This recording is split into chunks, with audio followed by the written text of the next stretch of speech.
Good day everyone, this is Edward dito from Honda Vespas. Today mag-release tayo ng Honda City RS na Ignite Red Metallic. So ito ang unit.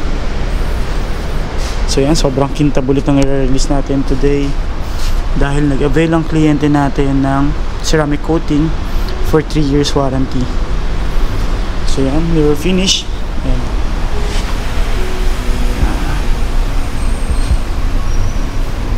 So sobrang kintab. So, hindi lang kintab kasi ang ginagawa ng ceramic. Meron din siya talagang protection for mga pwede nating cause ng mga minor scratches. So, tatanong ko yung kliyente, mamaya siguro pwede natin ipacheck sa kanya kung gusto patanggal yung mga plastic sa upuan. May tint na rin siya. Ayan, nakatint na. Okay, nakatint na. So yan, vanity plate okay na. So ready na to, nakapagpirma na rin yung kliyente actually kahapon.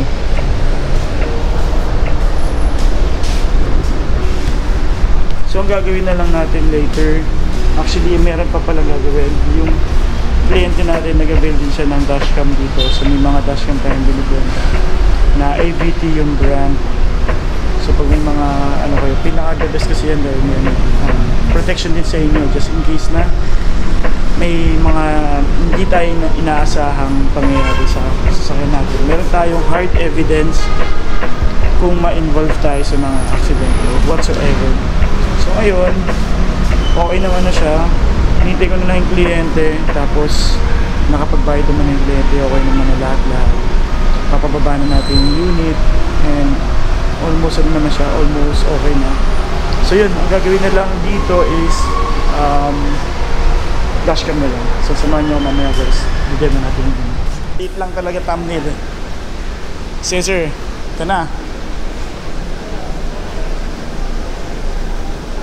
So una natin gagawin sir, check muna natin yung pintura, pero na quality check naman yan, pero for documentation makita mo may mga naglalaglagan lang na mga alikabok. And sir, yung mga puti-puti na yan, mga alikabok lang sir. Pero makita mo naman yung difference siya from yung mga ano ito pala sir, oh, yung black pa lang yan, oh. Okay, nakita mo na sobrang kintab talaga. So yan, sundan na lang natin ito sir. Sir, bawal pa ano ha, bawal mo pa pakarwash ha. Pwede itong karwash siguro more or less mga Saturday. May dumikit na may pawis. Ayan. May stickers rin na tinanggal, oh. Ano lang naman siya. Pero mahalaga dyan yung mga gas-gas. Tignan mo rin siya sir. Ganyan talaga sir. Ganyan talaga. Yeah. Yung rubber niya yan sir sa ano. Yeah, pero ang ano mo sir dyan, tingnan mo kung may dimple or ano, sipatin lang natin, gas-gas, maliit na dent. Nakikita mo naman agad yan pagka ano. So far okay naman dito. Fog lights, buksan ko sir ha. Ma'am, pwede kayo magstay sa loob, ang init. Pwede na kayo mati dyan ma'am. Yan, ilaw sir, lahat umiilaw. Okay naman. Likod sir, tatapakan ko. Preno sir, iilaw yun nandito. Dalawa, pati yung reverse light, pati ito. Ito sir, pagka natuyo na, sabihin na natin, actually bukas pwede ka na magpang-arwash eh. Magpang-arwash eh. Pag natuyo na yan, tsaka mo papunasan sa car wash ball. Sa ngayon kasi hindi pa natin pwedeng ano, baka mawala pa sa linya sir.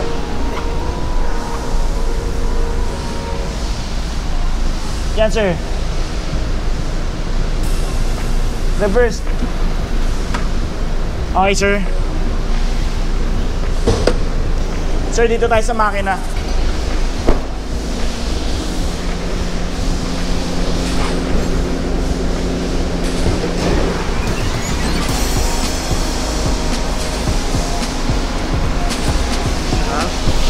Top ya. So yan. Ang hirap pag isang kamay lang. Hey sir, so ito yung engine mo. Ang engine is 1.5 i-VTEC double overhead cam. Tapos ang horsepower is 121. CVT transmission. Pag nag-paddle shifter ka, pwede mo siyang up to 7 position, parang 7 speed yun sir. Okay. Tapos ngayon, dito sir, wala ka namang ibang gagalawin sir. Kung dito, washer, yan yung sa sprinkle natin. Tapos ito sir, nakikita mo naman dito yung ano yun, yung sa coolant natin, yun, yung sa bandang gitna, yun yung pinaka full mo, hindi mo pwedeng punuin yan sir ha. Yan pinupuno. Yan yung isang may marker naman siya, di ba? Yes, ito sir yung mark niya na parang guwit. Ito sir. So nasa kalagitnaan siya ng full tsaka ng minimum. So yun ang mga gagalawin mo. Tsaka ito sir, double check mo lang. Kasi ito naman sa preno. Tapos computer box mo na dito. Yes sir, brake fluid. Tapos nandito yung ano natin, computer box. Sa mga ilaw, signal lights, dito mo ma-check yan. Pero normally, hindi naman yan talaga agad-agad pumuputok yung mga fuse. Kasi ito, fuse box naman siya. And then, ang mga ano natin dito sir, mga kinagandahan din dito sir, sa maintenance naman natin, unang buwan mo, or first 1,000, whichever comes first. Wala ka pang 1,000, nakisang buwan ka na, kailangan mo na pumunta dito. Okay. Or wala ka pang isang buwan, 1,000 na tinakbo mo, kunwari, gala ka ng gala. Isang linggo pa lang, 1,000 ka na, kailangan mo na pumunta dito para i-change. Okay. So, libre yun sir.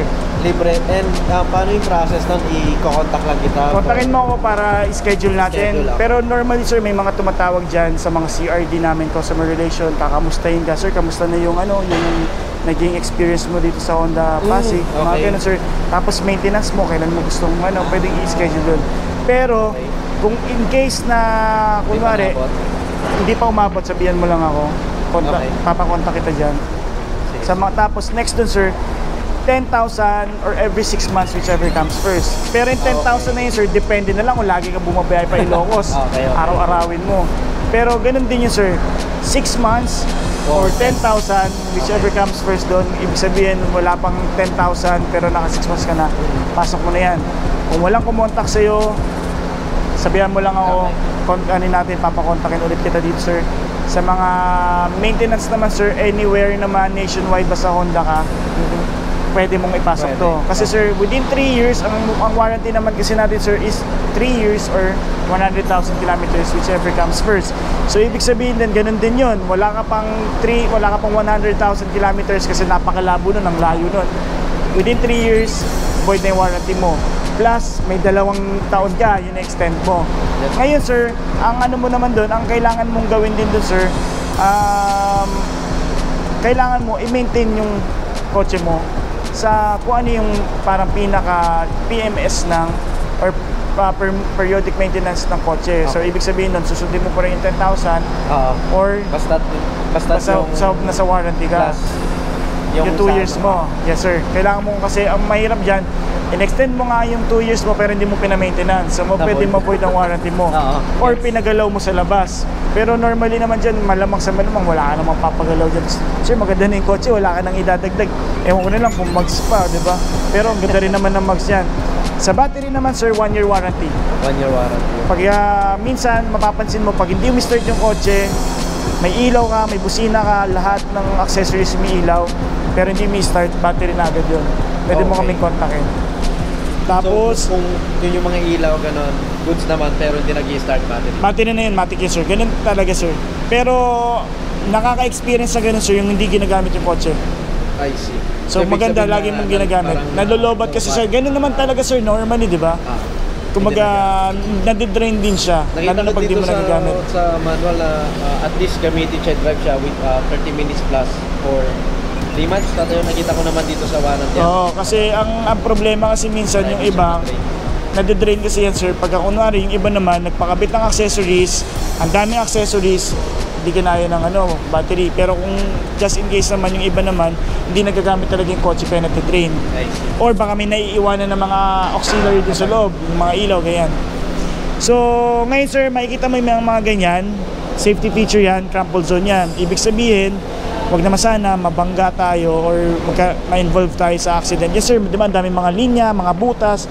Purpose kasi niyan, para ang kotse mag-absorb ng impact. Kaya sinasabi nila, ba't ganun ang lambot ng kotse ngayon, yung mga modern car? Hindi siya malambot kasi hindi matibay. malambot siya para hindi mo maramdaman sa loob yung impact. Kasi siya yung mag-absorb, siya yung magka-crumple. Dahan-dahan yan sir nagka-crumple. Pero hindi siya basta-basta rin naabot sa makina sir ha? Kasi minsan, kunwari, yung kotse mo, bakal-bakal talaga lahat, yung mga luma, wala mga ganyung safety feature. Masakit sa katawan sir pag bumangga ka kasi matigas yun eh. Kumbaga yung impact, ikaw makaka-absorb, yes sir. Tapos, saraduhan lang natin ito sir ha. Yung, paano siya yung ito sir, dito, pakaliwa, pakanan, sorry, pakanan. Yes sir. Yung tumutulo na tubig sir, ito yun ha. Indication yun ng sa aircon mo. Na maganda. Kumbaga sa aircon, di ba, may tumutulo. Ganyan din sir. Ngayon sir, try mong buksan para hindi ko muna ibabaksak sir. Sige po.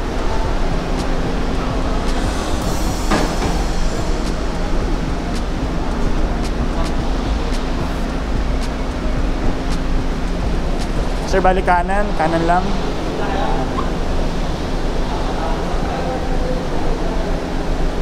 Dito sir sa ano?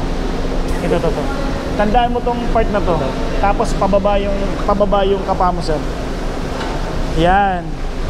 Ngayon sir, yung pagsara mo, medyo gandito mo, tapos baksak mo lang siya. Bitawan mo lang siya. Taasan mo pa sir. Hindi sir. Huwag mong sasaraduhan sir, nagtutulak mo yan. Mag-dident yan. Ngayon sir, kaya kataas, tas as in bitawan mo lang siya.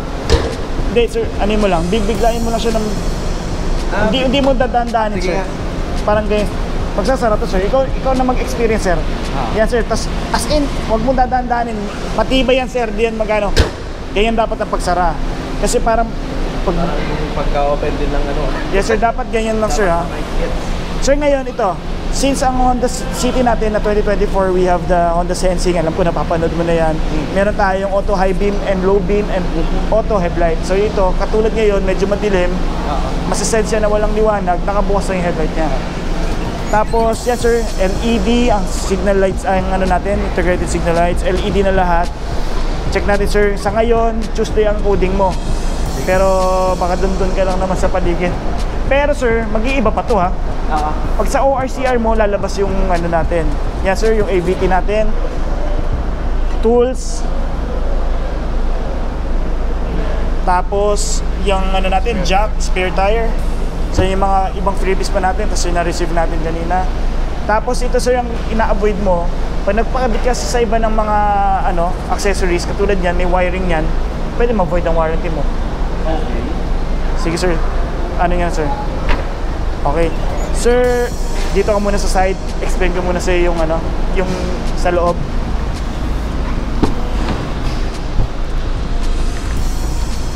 Sir, nakalimutan ko lang to, pero hatakin mo lang to, gaganinin mo lang. Saan? Ito. Yan. Yes sir. Bali sir, ito, nakaano tayo, medyo madumi lang sir, maalikabok lang, pero isa mo pang bibilin yan, yung ano mo, floor mats mo. Kasi ito, a-absorb niya talaga yung dust. So ito, naka RS pedal ka. So sa ibang variant natin hindi nakaganyan. Tapos yan, naka-firm handles tayo dito. Power fold, check mo sir. Yan, mag-fold pareho. Okay. Isa pang pindot. Okay naman. So dito ay adjust naman. Pag left, sagad mo lang doon. Tapos gumagalaw naman sir, di ba? Right. Okay naman, okay, goods. Tapos next is yung power window natin, bawal ibaba, ilalak ko muna. Central lock, bukas, pero bukas sir, pwede mo nang ibabakit yan. Kasi kahapon na nakatinto eh. So bukas, pwede mo nang iakit baba yan. Tapos, ngayon sir, dito naman yung tweeters natin, black yung ceiling, yan yung kinagandahan sa RS, lahat, pati to, visor. Tapos naka-curtain airbags tayo sir. Ayan. So for additional safety, yan yung mga wala sa iba.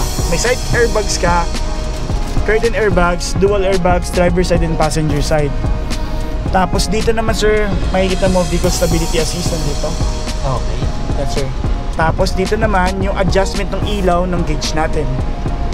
Yan, kung gusto mong maliwanag or mas madilim, ano mo, kasi syempre minsan yung mga nagda-drive medyo may ano sa mata, di ba? O sensitive sa light. So pwede mong i-adjust yan dyan sir. So ito sir, yung A na yan, ibig sabihin indication niya na naka-auto headlight tayo, nakabukas yung headlight niya. Okay. Tapos yung steering wheel natin, naka leather to sir, leather na genuine yan. na red stitch yan. So lahat yan sa city, red yan lahat.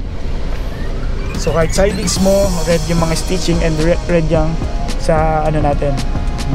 Tapos yung vents natin, yan may mga, yan, gumana rin sir, di ba? Tapos next is dito yung sa audio controls natin. So for safety din yan, at least pagka habang nagda-drive ka, di mo na kailangan tumingin dyan, kaya mong ilaan, mag-adjust nung kung ano mo pwedeng i-adjust. Ito naman sir, yung Bluetooth hands-free natin, i-connect mo na yung phone mo, pwede mo na sagutin dito yung tawag. Yes sir. Tapos dito naman sir sa kabila, ito naman yung adaptive cruise control. Ito yung sa mga pag nag-expressway tayo, hindi mo na kailangan magsiset ka lang sir, pindutin mo to, lalabas yung doon, yung sa cruise control. Ngayon sir, kailangan mo para ma-activate siya at least 40 km per hour ka, pinaka minimum speed mo, pindutin mo yung set, hindi mo na kailangan tumapak ng gasolina at saka preno, magpapreno siya mag-gasolina. Tapos ito naman sir, pag pinindot mo yan, may lalabas yung mga linya. So yan naman yung distance mo from yung kotse mo tsaka dun sa hihintuan niya. Yung parang pinaka masisense niya na kotse dun sa unahan mo, para kung gaano kalapit or kalayo yung pinaka komportable ka. So ito naman yung lane watch naman sir, yung lane assist. Sorry. Tapos ngayon naman sa Honda Sensing natin, may dalawa kang pwedeng i-on off dito sir. Yung home mo, lalabas dyan sir, miliyahin mo sir, 8 kilometers lang, no? Tapos yan sir, yung may bilog na yan, Cochets, may bilog Honda Sensing yan sir. Pindutin mo yan, ito, pag press mo yung scroll sir, up and down yan eh. Pag press mo yung scroll, okay yon. So ngayon, dito sir, dalawa yan. Navigation. Yan sir, so yan, road departure mitigation braking system. Yan yung sa lane natin. So i-keep ka lang sa gitna. Next is yung collision mitigation braking system. Yan sir, yung na-distract ka, hindi ka nakapagpreno agad, or hindi ka nakapagpreno, or bigla kang inantok, biglang may nasensya na object sa unahan mo, magpapreno siya mag-isa. Okay. Iba din to sa adaptive cruise control. Adaptive cruise control naman, ihinto siya, tatakbo pa rin siya. So hindi mo na kailangan tapakan yung gasolina mo. Ngayon sir, ito namang dalawang to, plus and minus, yun yung sa pwede ka mag-manual transmission. Ito yung mga tinatawag na paddle shifter. Anytime pwede mo siyang gamitin. Pindutin mo, lalabas dito sa pinayan, lalabas M1, 2, 3 hanggang 7. Ibig sabihin, manual yung pagkano mo, yes sir, transmission mo. Then what's next? Dito naman sir, engine yung push button natin. Every time na mag-i-start ka, every time na papatay mo yung engine sir, make sure na naka-park, kasi hindi mo papatay siya basta-basta or turn on. So dito kasi sir, pag hindi mo siya pinark pala, tapos pinatay mo siya, mag-warning siya na kailangan mong i-park. Yes sir. Pero ito sir, hindi mo siya mai-start kung di naman siya naka-park. So kailangan naka-park naman yun sir. And then dito sir, yung sa vent, ganyan lang naman, up and down, left and right. Ganyan din sir, sa kabila naman pwede mong i-on and off. Yung bilog dyan sa baba sir, pwede mong i-close yung vent. Sige sir, kung nilalamig ka. So mapupunta, madidistribute sa iba sir. Tapos dito ma'am, napansin niya may vent din. Malamig ba? Pinatay niya? Yan ma'am, okay na ma'am. Yan. Tapos ngayon, ito naman sa likod kasi sir, kung ano yung lakas mo dito, a-adjust din siya dun sa likod. Lalakas din siya. Ngayon, kung medyo lamigin yung katabi mo, lahat niya i-adjust niya na lang. Sa'yo na lahat sir, diba? Ganyan po. Tapos pansinin mo sir, ang kinagandahan dito sa ano yan, yung ibang mga dash cam, dito kasi kinakabit yung power, yung pinaka source natin. Ito sir, may sarili siyang source, naka-wire na siya. Ibig sabihin kasi nun sir, malinis siya, tignan. So wala kang nakalagay dito na parang cigarette lighter or something. Yan sir, buong buo yan. Kung may mga accessories ka, pwede mong ganin yan, gamitin. So dito naman tayo sa aircon, max cool. Pagka mainit yung kotse, nasa labas ka, mainit na bilad sa araw, pindutin mo yan sir, ma-max cool yan para mabilis siya lumamig. Ngayon, pag pinatay mo siya, kung ano yung default mo, babalik yan lahat sir. Tapos ito sir, auto, yan naman yung kung gusto mong, yung kotse na yung magde-decide kung gaano kalamig yung gusto niya. Pindutin mo yung auto, siya na bahala, pati yan na sir, nag-adjust. So yan, pag pinatay mo, pag minanol mo, mapapatay siya sir. Ngayon sir, front yan yung sa unahan na vent. Rear defogger, yan yung pag nakailaw dyan sir, yung mga guhit na yan pag medyo foggy yan sir or nag-moist siya, iinit yun sir para mapatuyo niya. Ang advice ko lang sir, make sure na laging nakapatay siya kasi pag sobrang init niyan, tapos mainit yung labas, nakakabasa kasi ng salamin yan. Kasi kumbaga mainit na yan, mainit din yung panahon. Kasi ang ginagamit lang talaga dyan, for example, umuulan, tapos nag-moist din sa likod mo. Katulad yan sir, nagmo-moist na, di ba? Kung dun yun sa likod, na siyempre di mo mapupunasan, hindi mo makikita ng maayos, pindutin mo lang yan. Tapos dito naman sir, yung mga source, gusto mong sa paa, tsaka dito, sa paa lang, sa paa, tsaka dyan sa front. Yan yung ano natin.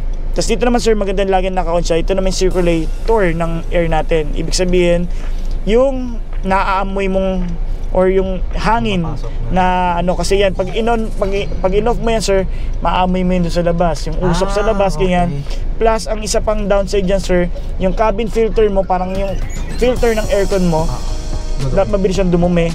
Magkukos siya ng odor, magkukos siya ng medyo hihina yung vent mo. Kasi parang sa bahay din, ganun naman yung mga vent, diba, yung mga window. So, advisable to na naka-on lang yan, lalo sir.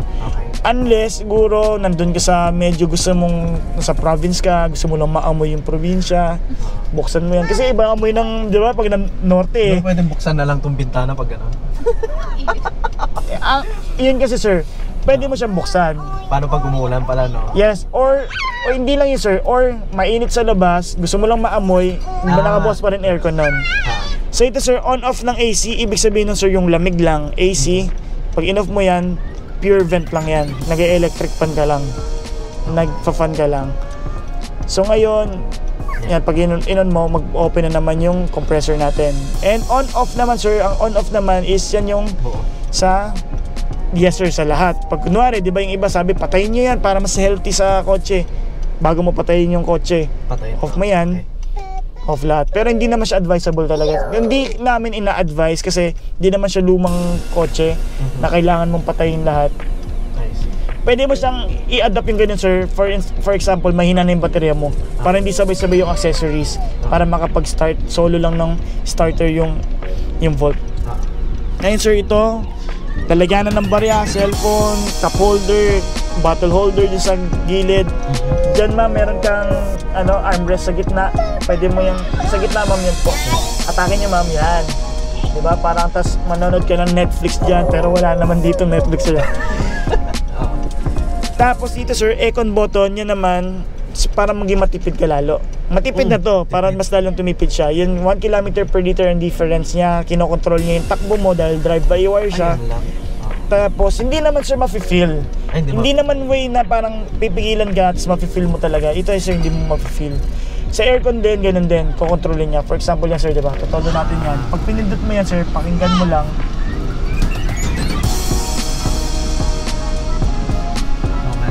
Kinokontrol niya rin kasi yung aircon. So, kailan siya advisable? Mas maganda city driving. Kasi dito kasi sir, medyo di mo naman kailangan ng malakas na hatak. Di mo naman kailangan, yung aircon naman wala naman din masyadong yan sir. Kasi 1 km per liter, pero at least may difference siya. Saan yung indicator niya ulit? Nakikita ba dito? May kita mo siya sir, pagka pinindot mo, yan aircon, tapos dito may dahon sa may baba. Yes, yan po. Tapos ngayon sir, yan park, reverse. Sa reverse natin sir, may wide tayo, wide, kita mo hanggang gilid. Normal view, tapos top view. Top view, ito yung pinaka rear. Ito ba yung, ito yung rear mo sir, ito yung bumper mo. So ito pinaka safe. Safe yung dot line na yan. So ito naman ang kinagandaan niya kasi sir, hanggang gilid kita mo. Hanggang ito sir, nasa gilid na natin yan itong accord na yan, dyan. Tapos neutral, drive, sa sport. Sa sport sir, kunwari yan sir, diba sport, pinindot mo yung paddle shifter, yan, may lumabas na M1, napansin mo sir? So ibig sabihin, naka manual, sport mode ka, first gear yan. So ngayon, ganito naman sir, ilalak natin yan lahat sir, nakalak lahat. Every time na nasa traffic ka, wag mong ipapark, neutral drive, handbrake ka lang sir. Make it a habit, neutral drive, yan, and then handbrake. Kasi sir, just in case, kunwari, talaga nangalay ka, pagod ka na, gusto mong na-park mo.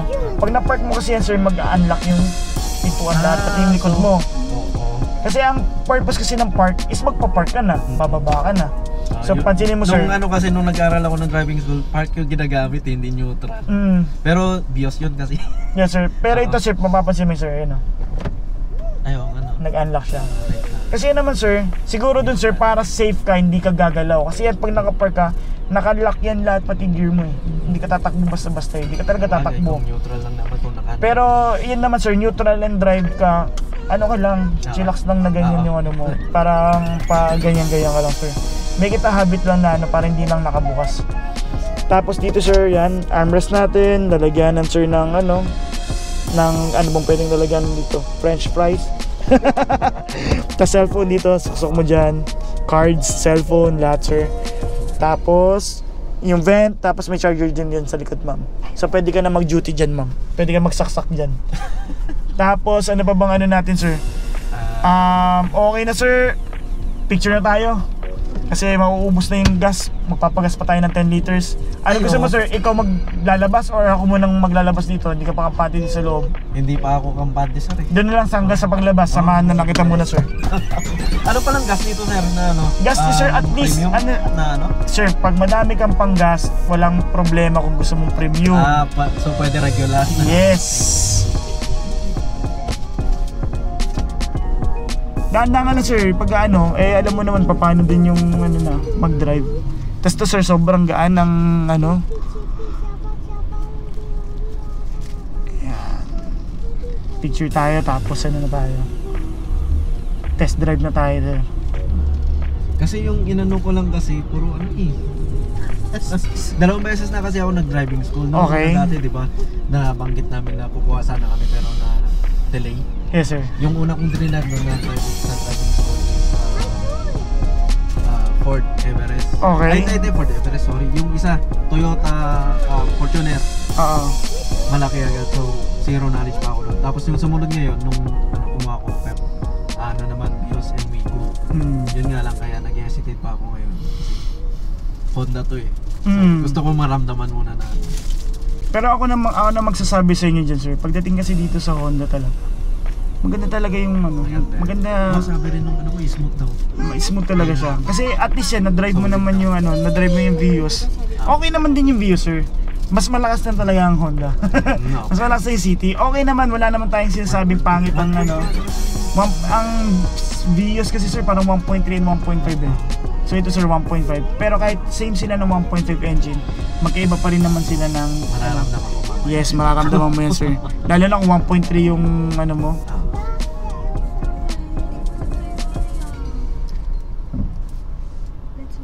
Aya, look, it's your car. Ano? No. You don't like it? Hindi kasi. Sorry na natin. Sorry na natin ha? Okay. It's yours, it's ours. Not just mine.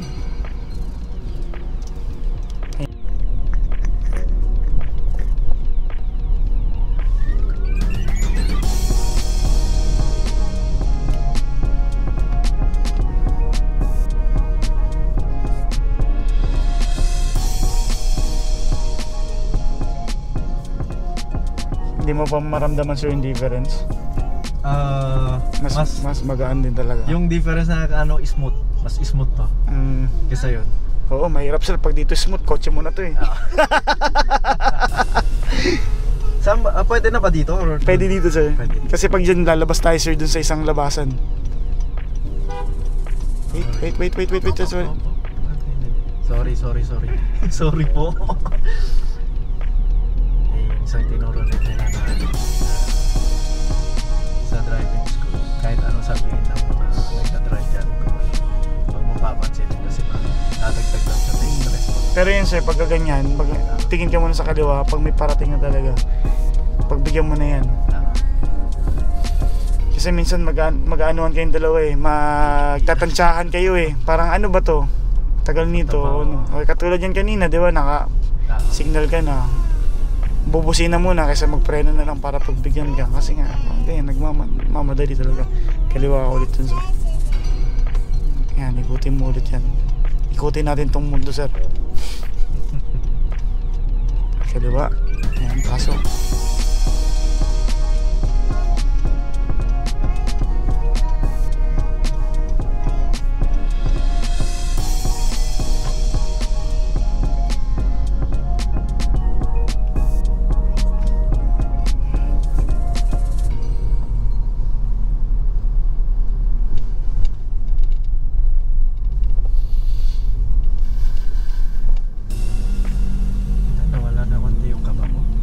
konting kaba mo. Ako naman kinabahan sa inyo, sir. Eh.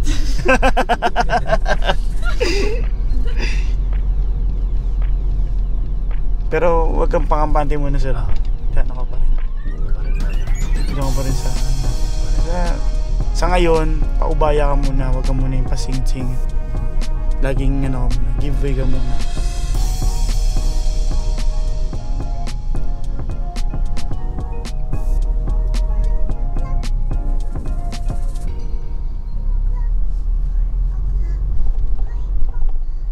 Diin ka ng konti, sir. Diin ng konti. Try mo diinan. Dito ulit tayo. Sa kaliwa ka mo. Ay, hindi pala. Hindi pa pala.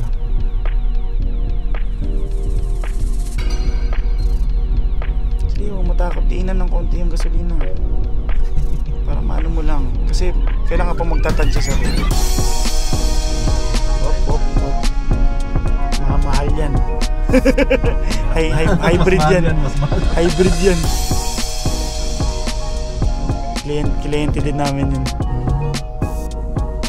Tsaka yan, sir, wag kang tututok kasi bakit ka mo? Minsan may chance yan na umatras, di ba? Eh, kasalanan mo pa rin yan, wala kang safe distance. Dapat lagi daw defensive driver, di ba? Defensive driver lang. Tapos yung pwesto ka ng kaliwa, sir. Yan naman tayo. Kaliwa ulit.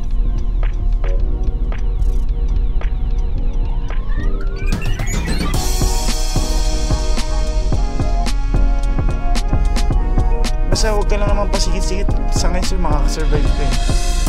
Huwag ka na singit kasi ang dami kang titingin dyan, kaliwa kanan, kotse, motor. Kung may nakita kang motor, may nakita kang jeep, laging naman ganun kahit ano, kahit 4 wheels yan eh. Isipin mong minsan di rin yan nag-iingat. Kaya dapat talaga huwag pakampante. Huwag kang pakampante dun. Kasi minsan kala mo ano, parang lagi mong iisipin yung mga kasabayan mo, minsan di rin na ano, baka minsan wala rin sa vision mag-drive. Para safe kayo pare-pareho.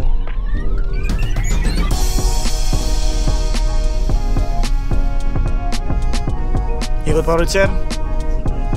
Sige, ikot pa. Mga ilang ikot, ma'am. Okay. Traffic na tayo. Okay lang yan. Okay lang? Sige, kahit dito na tayo hanggang gabi. Ikot-ikot lang. Ano bang, alam mo, sir, yung kay Victor? Yung, ano kasi sir, mga gutter dyan. Victor, yung statue dun sa may Rosario. May yung part doon, ano doon, parang waste pala si ma'am, no? Stop, uminto. May ano man, may boses. May boses, uminto. Stop muna. Okay, go. Teka lang. Mas matindi pa to sa Honda Sensing, ah.